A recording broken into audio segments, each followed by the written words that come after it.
এই তুমি পোশাক আনছো না কেন? পোশাকটা স্যার দুইতে দিছি। ও আচ্ছা ঠিক আছে, সমস্যা নাই, পোশাক তো আমার আছেই। আছে আপনার? আজকে হেমলেট ছাড়া গাড়ি আজকে ধরবো না। হ্যাঁ এই যে এটা সেট শালা। এই রাখ। রোডের মধ্যে গাড়ি চালাইলে যে হেমলেট লাগে, এটা কি মাথায় ধরে না? স্যার আর তো মনে নাই স্যার। কাগজপাতি কো সব বাড়িতে স্যার। তাহলে তো আর কোনো রক্ষা নাই, তাহলে থানার যাওয়া লাগবে। চল না sir sir sir sir sir sir sir sir sir sir আমার বাপু আরে এই তো কইলে কাম হইব কি গো?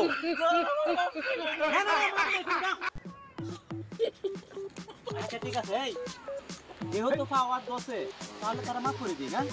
আচ্ছা যাও যাও যাও যাও যাও, কোনোদিন যাতে এই ভুলটা না হয়, ঠিক আছে কি? আচ্ছা স্যার, হ্যাঁ যাও যাও যাও। আর কোনো শালা আইলে হয়েছে, এক শালা সাতার না। এই আলম সাহেব, তুমি হাসি দিলা কেন? গাধা নাকি? আমরা পুলিশের বুঝতে থাকি, যদি আমরা হাসির করি পাবলিক কি আমরা মানবো নাকি? স্যার আমি তো পাবলিক আসতেছি না, তাহলে কেন?